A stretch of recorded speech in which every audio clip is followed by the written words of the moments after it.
Hello my dear students, आज हम आपका एक्सरसाइज नंबर 3.4 सॉल्व करेंगे आपके मैथमेटिक्स के क्लास में। यस, तो चलिए प्यारे बच्चों, जैसा कि आप देख सकते हैं कि यहाँ पे हमें दिया गया है ऑलरेडी। यस, हमें यहाँ पे क्वेश्चन दिया गया है, दिस इज़ अवर क्वेश्चन। और यहाँ पे हमें फाइंड आउट करना है कि भाई कौन सा नंबर आएगा। तो आप देख सकते हैं कि जो नंबर जहाँ पे मिसिंग है वहाँ पे हमने एक नंबर अल्फ़ाबेट ले लिया है x divide by -2/3 equal to 2/7। तो ये हमारा क्वेश्चन बनेगा कुछ इस तरह। अब आप देख सकते हैं कि हमने यस अब अगर आप देखें तो यहाँ पे हम ट्रांसपोज अगर कर दें आगे का पीछे, पीछे का आगे, तो यहाँ पे दिखाया गया है कि जस्ट इनटू होगा। तो आप जब मल्टीप्लाई करते हो तो आपको आंसर क्या मिलेगा, x इक्वल टू -4/21। तो काफ़ी इजी तरीके से आंसर आ गया। ऐसे ही क्वेश्चन नंबर बी का भी आंसर आपको निकाल लेना है प्यारे बच्चों। क्वेश्चन नंबर बी में भी क्या बताया गया है कि दिस आप देख सकते हैं। तो डिवाइड बाय 1 कैसे आएगा। तो सबसे पहले मान लीजिए कि यहाँ पे कुछ दिया ही नहीं है तो वो आपको फाइंड आउट करना है, लेकिन मैंने यहाँ पे लिख दिया है ये मिसिंग नंबर है तो इसकी जगह x ले लिया है। फिर आप देख सकते हैं कैसे x आगे आ गया और -10 और इनटू हो रहा है इनके बीच में, और जो रिज़ल्ट है ये आ रहा है कि भाई ये होना चाहिए x का वैल्यू, तो आंसर 1 माइनस आ सकता है। ऐसे ही ज़ीरो के लिए भी है, तो आप देख सकते हैं यहाँ पे ज़ीरो मान लिया गया है। यस, कि आंसर ज़ीरो आना चाहिए। तो आप यहाँ पे x भी मान सकते हो कि x का वैल्यू क्या है, ऐसा हो तो ज़ीरो है, तो यहाँ पे ज़ीरो होना चाहिए, तभी तो आंसर ज़ीरो आएगा। कि ज़ीरो से मल्टीप्लाई करो या ज़ीरो से डिवाइड करो तो भी आंसर क्या आएगा, ज़ीरो ही आएगा। यस, ये रॉन्ग है, ये आपको नहीं देखना है, ये राइट है। फिर क्वेश्चन डी भी बिल्कुल ऐसे ही सेम आपको तरीके से करना है। अब हम बात करेंगे सेकंड क्वेश्चन एक्सरसाइज नंबर 3.4 में, जिसमें आपको सिंप्लीफाई करना है। तो आपस में मल्टीप्लाई करना है आपको, फिर एडिशन करना है और एलसीएम कॉमन लेके आना है। तो आप देख सकते हैं कटिंग वर्क हमने कर लिया है पहले से ही, और इजीली आपको ये आंसर मिल गया, और ये फाइनल आंसर है हमारा। यस, ये दो -2 आपस में इंटू होंगे तो +4 बनाएंगे, और नीचे के 1 का कोई वैल्यू नहीं है, आप लिखे चाहे ना लिखे 1 हमेशा रहता है, तो 20 आंसर आएगा। ऐसे ही क्वेश्चन नंबर 3 में अगर आप देखेंगे तो यहाँ पे हमें -6 डिवाइड बाई 12 बोला गया है। तो आपको पता है कि रेसिप्रोकल में क्या, अगर आपको या डिवाइड साइन कभी भी दिया हो तो जो राइट हैंड साइड वाला नंबर है वो रेसिप्रोकल किया जाता है। यानी कि 5 नीचे है तो 5 ऊपर आ जाएगा, और 12 ऊपर है तो 12 नीचे आ जाएगा। जहाँ डिवाइड का साइन है वहाँ पे क्या आ जाएगा, मल्टीप्लाई आ जाएगा। तो इसको रेसिप्रोकल बोलते हैं, और साइन डिवीज़न और मल्टीप्लिकेशन बी के बीच में एक्सचेंज हो जाता है। फिर कटिंग वर्क करेंगे तो फाइनल आंसर क्या मिलेगा, -5/2। ऐसे ही कुछ आपको बी का भी आंसर मिलेगा, सी का भी आंसर आपको ऐसे ही मिलेगा, डी का भी आंसर आपको ऐसे ही मिलेगा। तो ये कुछ एक्सरसाइज मैंने बताया क्वेश्चन नंबर 3 के सेंस में आपको बताया प्यारे बच्चों। अब हम आगे बढ़ेंगे और हम बात करेंगे क्वेश्चन नंबर 4 की। क्वेश्चन नंबर 4 में हमें ये पूछा गया है, रेसिप्रोकल का मतलब आप सबको पता है उल्टा। तो कोई भी जो नंबर हो उसका रेसिप्रोकल करोगे तो क्या वो रैशनल नंबर होगा। तो आंसर यहाँ पे दिया गया है कि जो भी गिवन नंबर होगा वो अपने आप में रैशनल नंबर ही है, और उसका रेसिप्रोकल करोगे तो भी रैशनल नंबर ही रहेगा। तो खाली एक स्टेटमेंट हमें लिख के छोड़ देना है। फिर क्वेश्चन नंबर 5 में हमें बताया गया है कि 2/5 और 3/4 को अगर हम ऐड करते हैं, ठीक है, डिवाइड द सम। तो आप देख सकते हैं यहाँ पे हमें बोला गया है सबसे पहले सम करने के लिए। ठीक है, चलो भैया हमने सम कर लिया। एलसीएम दोनों का 5 और 4 का 20 आता है, तो एलसीएम कर लिया, तो हमें क्या आंसर मिला, 23/20। अब हमें अलग से इसको सब्ट्रैक्ट करके भी देख लेना है। तो आपने ऐड करके भी देख लिया, अब सब्ट्रैक्ट करके भी देख लिया, तो सब्ट्रैक्ट करके भी फाइंड आउट कर लिया, तो आपको आंसर क्या मिला, दिस। तो एडिशन और सब्ट्रैक्शन दोनों में ही आपको आंसर मिल गया। ऐसे ही क्वेश्चन नंबर 6 में भी बोला गया है यस कि सम आप इनको करिए, और उसके बाद प्रोडक्ट का मतलब होता है मल्टीप्लिकेशन। तो देखिए बार बार घूम फिर आके वही सम दे रहे हैं, कहीं माइनस करना है, कहीं प्लस करना है, तो कभी इनटू करना है, तो कहीं डिवाइड करना है। यस, तो आप देखेंगे आराम से वही आंसर आपको मिल रहे हैं। ये इक्वेशन ए यहाँ तक फाइंड आउट हुआ, ये नीचे वाला नहीं है। यस, नेक्स्ट पेज में आप देखेंगे यहाँ आपको इक्वेशन बी मिलेगा, और फिर दोनों इक्वेशन को जब आप साथ में रखेंगे तो फाइनली आपको फाइनल आंसर -7/4 मिल जाएगा। ठीक है, क्वेश्चन नंबर 7 में भी दिया गया है कि प्रोडक्ट मतलब into the product of two number is -65/14 if one number is then find the another number. तो वापस अनदर नंबर कैसे फाइंड आउट करेंगे? Another number -16 divide by 13/21। अब डिवाइड की जगह इनटू आ जाएगा तो ये 21 ऊपर आ जाएगा, 13 नीचे आ जाएगा, क्योंकि राइट हैंड साइड वाला नंबर ही हमेशा रेसिप्रोकल होता है। और आपको आंसर क्या मिलेगा? यस, आपको आंसर यहाँ पे मिल जाएगा कि -15/2 कटिंग वर्क जब आप करेंगे तो। चलिए अब हम आगे बढ़ेंगे और क्वेश्चन नंबर 8 के बारे में समझेंगे। क्वेश्चन नंबर 8 में हमें बताया गया है कि by what rational number should -7/44 be multiply to obtain 0।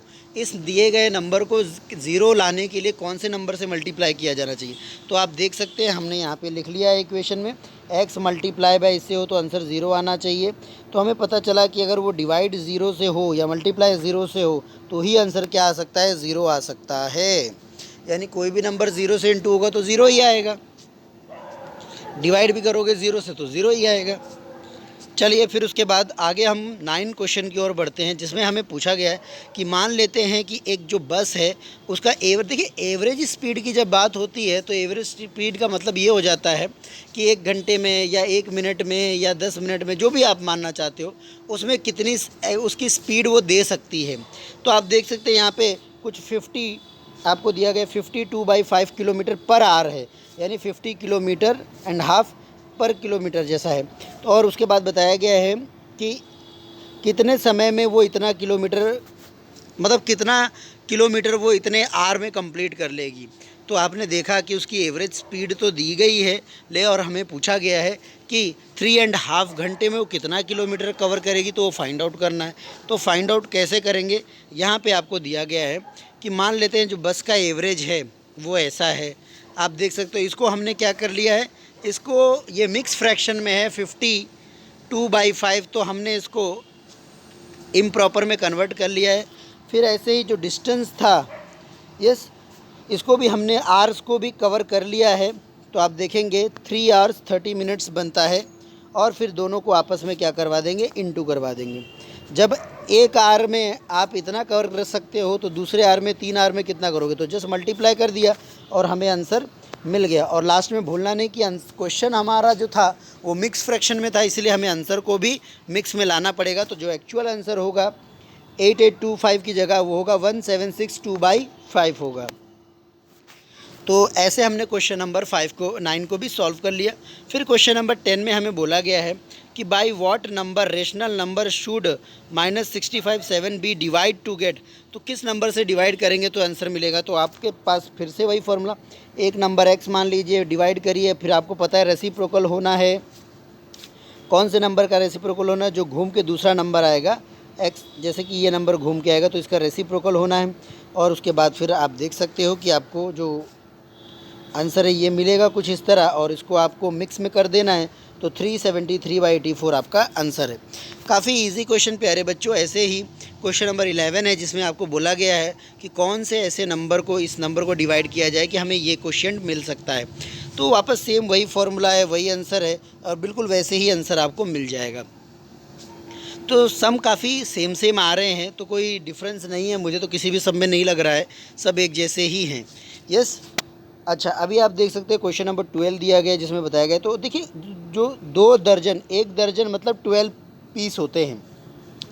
1 दर्जन जब बोला जाता है तो उसका मतलब 12 होते हैं, 12 होते हैं। तो 2 दर्जन का रुपया कितना है? 85 रुपीज़ 1/3 ऐसे है। ये हैंकर चिप्स यानी कि रुमाल की मैं बात कर रहा हूँ। तो एक रुमाल की कीमत फाइंड आउट करनी है कि भाई कितनी होगी। तो आप देख सकते हैं कि इसको हमने कन्वर्ट कर लिया है मिक्स फ्रैक्शन, यानी कि इम्प्रॉपर फ्रैक्शन में मिक्स से। और उसके बाद फिर हमने यहाँ पे ये आंसर रख दिया कि भाई this divide by equal to this and equal to 24। क्यों भाई 24? क्योंकि आपको 2 दर्जन दिए हैं। 2 दर्जन represent yes 2 time, yes 12 2 time. तो 2 टाइम 12 होगा तो 24 होगा। तो ये फार्मूला लगाया, फिर आप देख सकते हैं माइनस प्लस इंटू कर दिया है, और हमें फाइनल आंसर मिक्स में ही मिला है 3/5/9। ऐसे ही क्वेश्चन नंबर 13 है, जिसमें हमें मल्टीप्लाई करने बोला गया है। तो मल्टीप्लिकेशन वाला भी काफ़ी इजी है, कटिंग वर्क कर देना और फाइनल आपको आंसर ABCD का तीनों का ही मिल जाएगा।